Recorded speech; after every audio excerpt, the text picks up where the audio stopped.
오늘 우리에게 주시는 하나님의 말씀은 사사기 15장 1절에서 8절까지의 말씀입니다. 사사기 15장 1절에서 8절까지의 말씀을 교독하시고 마지막 절은 함께 합독하시도록 하겠습니다.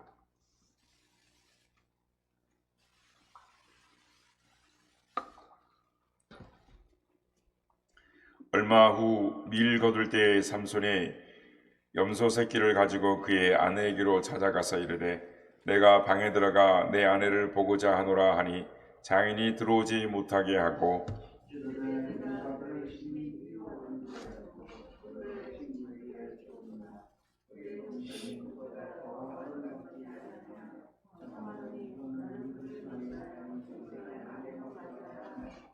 삼손이 그들에게 이르되 이번은 내가 블레셋 사람들을 해할지라도 그들에게 대하여 내게 허물이 없을 것이니라 하고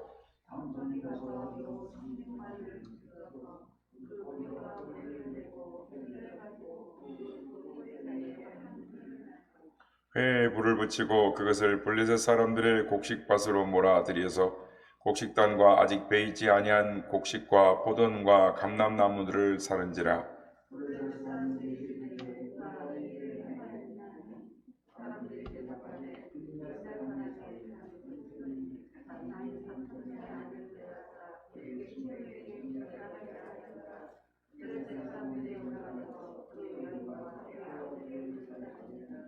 삼손이 그들에게 이르되 너희가 이같이 행하였은즉 내가 너희에게 원수를 갚고야 말리라 하고 블레셋 사람들의 정강이와 넓적다리를 크게 쳐서 죽이고 내려가서 에담 바이틈에 머물렀더라. 아멘. 할렐루야. 오늘도 우리 예배관과 함께 계신 주님을 찬양합니다.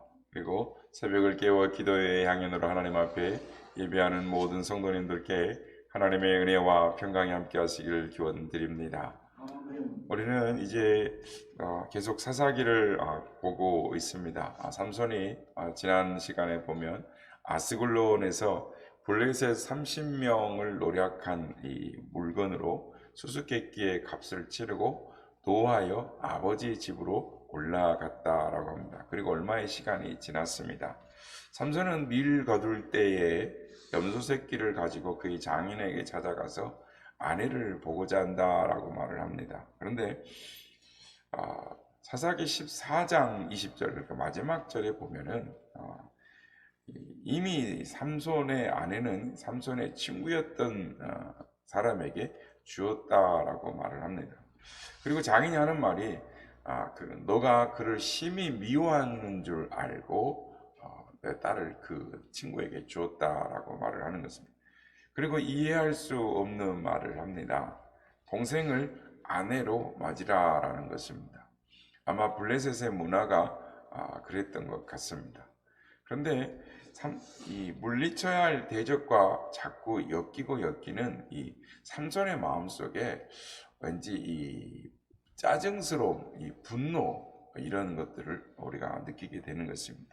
그러니까 마음이 상했다는 것이죠. 그런데 여러분, 이 사실 지극히 개인적인 일로 삼손이 블레셋을 대적하는 모습 속에서 우리는 자꾸 생각나는 구절이 하나 있습니다. 그건 뭐냐면 사사기 14장 4절 말씀에 보면 이 삼손이 제멋대로 살지만 이 일이 여호와께로 나온 것이다 라고 말을 합니다. 여러분, 이것이 무슨 말씀일까요? 삼손은 제멋대로 사는데 이 일이 여호와로 말미암아 나왔다. 이게 무슨 말인가요? 오늘 이 시간에는 삼손이 살아가는 모습을 통해서 무엇이 우리를 움직이게 하는가, 우리의 삶을 움직이게 하는 것이 무엇인가를 교훈을 받고자 하는 것입니다. 3절 말씀입니다.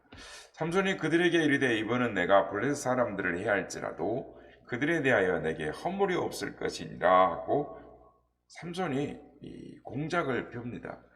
이 일을 벌인 목적은 이스라엘 백성들을 구원하고자 함이 아니었습니다. 그냥 개인적인 보복 때문이었습니다. 즉 아내를 빼앗긴 것에 대한 보복 때문이었다라는 것입니다. 처음부터 삼손을 움직이는 것은 여자 문제였습니다. 특별히 정욕에 약했던 이 삼손은 결국 여자 문제로 이 부끄러운 최후를 맞이하지 않습니까? 그런데 그 보복이라는 것이 참 우습기도 하고 유치하기도 합니다. 여우 300마리를 잡아다가 꼬리를 묶어서 꼬리가 묶인 곳에다가 회를 그러니까 마당스너 같은 이 쌀이대 같은 큰 나무로 얽혀진 이 불을 밝히는 회를 끼워서 불을 붙인 후에 여우를 블레셋 사람들의 이 곡식밭에 몰아 넣었습니다. 그러니까 무슨 일을 하겠다라는 것입니까? 그들의 농사를 망치겠다라는 것입니다. 그래서 블레셋 딥나에 사는 사람들의 농사가 우리가 말씀을 읽었던 것처럼 감람나무부터 시작해서 이 과수원 모든 밀 베일 때쯤이니까 한 해 농사를 다 불태워 버렸던 것입니다. 망쳐버린 것이죠. 그러자 블레셋 사람들이 난리가 났습니다. 누가 이 일을 했느냐라는 것입니다. 물론 딥나 사람의 사이 삼손이 장인이 삼손의 아내를 빼앗아서 다른 사람에게 주었다라고 해요. 그래서 블레셋 사람들이 삼손의 장인과 아내를 불러다가 불살랐다라는 것입니다. 얼마나 블레셋 사람들이 거기에 대해서 심각하게 느꼈는지. 어쨌든 기가 막힌 일이 벌어지고 만 것입니다. 그럼 삼손이 어떻게 말을 해야 되겠습니까? 그래서 삼손이 그들에게 이렇게 말을 합니다. 너희가 이같이 나에게 행하였은즉 내가 너희에게 원수를 갚고야 말리라 라고 또 그렇게 말한다라는 것입니다. 그래서 한 행동이 블레셋 사람들의 정광이와 넓적자리를 크게 쳐서 사람들을 죽인 것입니다. 그런데 이상한 것은 우리가 읽지는 않았지만 오늘 시간상 오늘 본문을 다 읽지는 못했습니다만은 이 일을 하고 나서 삼손이 에담바이 틈에 숨었다라는 것입니다. 그러니까 이 행동은 무슨 블레셋에 대해서 동족들을 구원하겠다라는 것이 아니라 아내를 다른 사람에게 준 것에 대한 이 보복에서 시작된 소심한 복수에서 시작되었다라는 것입니다. 그런데 일이 자꾸 커지는 것입니다. 그리고 블레셋과 싸워야 할 상황이 생기게 됩니다. 이것이 하나님이 삼손을 사용하시는 삼손 사용법인 것입니다. 삼손은 삼손처럼 살고 있습니다. 그런데 하나님이 그 삶을 하나님이 사용하시는 것입니다. 하나님이 쓰시는 것입니다. 그런데요, 그 다음에 이어지는 사건은 더욱 우리를 안타깝게 합니다. 과거의 이 사사들은 나팔을 불었습니다. 또는 사람들이 일어나서 대적을 물리치자라고 해서 다른 사람들의 지지를 받아서 이 사사들이 역할을 감당했습니다. 그런데 오늘 기막힌 일이 일어납니다. 분명히 성경은 삼손을 사사라고 말을 하는데 이스라엘 백성들이 그를 대적하는 일이 일어난 것입니다. 9절 말씀입니다. 삼손이 블레셋 사람들을 골탕 먹이고 몇 사람들을 죽였다라는 소식에 블레셋 군대가 파견이 됩니다. 유다에 진을 치고 레이에 가득했다라고 말씀을 하고 있습니다. 그러자 유다 사람들이 블레셋 사람들에게 말합니다. 너희가 어찌하여 우리에게 이렇게 올라왔느냐? 그랬더니 블레셋 사람들이 하는 말이 우리가 올라온 것은 삼손을 결박하여 삼손이 우리에게 행한 대로 그대로 행하기 위함이다 라고 말을 합니다. 이 이야기를 들은 이스라엘 사람들이 어떻게 행동했습니까? 기가 막힌 일입니다. 유다 백성 3,000명이 에담 바이템에 내려가서 삼손을 위협을 합니다. 너는 블레셋 사람이 우리를 다스린 줄 알지 못하느냐? 어찌하여 우리에게 이같이 행하였느냐? 기막힌 일입니다. 동족들이 삼손을 위협하면서 3,000명이나 되는, 생각해 보십시오. 에담 바이템에 숨어져 있는 이 삼손을 찾아와서 유다 사람이 3,000명입니다. 그러니까 유다 지역이면 이 블레셋과 접경 지역, 그러니까 남서쪽에 살아 있는데 이 3,000명이나 되는 사람들이 와서 꾸짖으면서 블레셋이 우리를 다스리는 줄 알지 못하느냐 하는 것입니다. 너는 왜 괜한 일을 벌려서 이 블레셋과의 우리의 오랜 평화를 깨트리느냐? 우리가 블레셋의 다스림을 받고 이렇게 편안하게 사는데 너는 왜 문제를 만들어서 이렇게 귀찮고 불편하게 만드느냐라는 것입니다. 세상과 타협하며 세상과 더불어 살아가는 게 그게 편하다라는 것입니다. 그리고 그렇게 위장된 평안을 삼손이 깨뜨렸다라는 것입니다. 사실 이 평안은 위장된 평화입니다. 세상과 타협에서 얻은 가짜 평안입니다. 그런데 그것을 유지하기 위해서 동족을 포박해서 넘기겠다라는 것입니다. 더 불행한 사실은 삼손도 사사로서의 정체성을 가지고 있지 못하다라는 것입니다. 다른 사람들처럼 백성들의 지지를 받지도 못했다라는 것입니다. 왜 그렇습니까? 그것은 삼손을 움직이는 그것 자체가 문제가 있었다라는 것입니다. 어느 누구도 삼손이 이스라엘 백성을 위하여 이스라엘을 블레셋 손에서 구원하기 위하여 그가 일을 하고 있다라고 느끼지 못했다라는 것입니다. 그냥 삼손은 자신의 정욕 때문에 지극히 개인적인 이유로 행동하고 있다라고 이스라엘 백성들이 느꼈다라는 것입니다.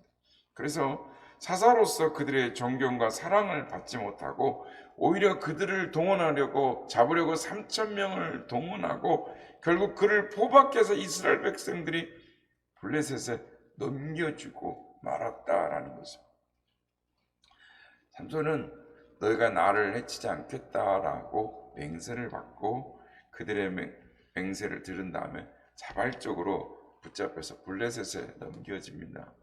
결국 삼손은 레이에서 블레셋 군대를 만나게 되었을 때 여호와의 영이 그에게 임하고 그의 팔뚝에 있는 이 밧줄이 3줄 터지는 것처럼 터지면서 거기 나귀 새끼의 턱뼈, 새 턱뼈를 가지고 1,000명을 블레셋 군대 1,000명을 죽이는 위용을 떨치는 것입니다. 오늘 보면 14절 말씀입니다. 삼손이 레이의 이름에 블레셋 사람들이 그에게로 마주 나가며 소리를 지를 때 여호와 영이 삼손에게 갑자기 임하심에 그의 팔 위에 밧줄이 불탄 삼같이 그의 결박되었던 손에서 떨어진지라. 그렇습니다. 하나님이 삼손을 이렇게 쓰고 계시는 것입니다. 삼손은 거기서 나귀 턱뼈로 블레셋 군대를 1,000명을 죽이는 것입니다. 그러고 나서 스스로 자랑하기를 나귀 턱뼈로 내가 1,000명을 죽였다라고 말하면서 나귀의 턱뼈의 산, 그래서 라맛 레히라고 짓습니다. 그리고 목이 말라서 하나님께 부르짖을 때에 하나님께서 레히의 우묵한 곳을 물을 터뜨려서 물이 나오게 하십니다. 그래서 그곳 이름을 에낙골에 부르짖는 자의 샘이라고 이름을 짓습니다. 성도 여러분, 우리는 여기서 하나님의 영이 이 삼손에게 임했다라는 것을 어떻게 이해를 해야 할까요? 뒷날 삼손이 들릴라와 애정행각을 벌이다가 나신의 상징인 머리카락을 7가닥을 밀었을 때 여호와의 영이 떠났습니다. 여호와께서 자기에게 떠나가신 것을 삼손이 몰랐다라고 말을 합니다. 왜냐하면 겨우 7가닥을 밀었기 때문입니다. 그러니까 이스라엘 사람들이 하고 다니면 머리를 이렇게 따잖아요. 이렇게 앞뒤를 이렇게 옆으로 땁니다.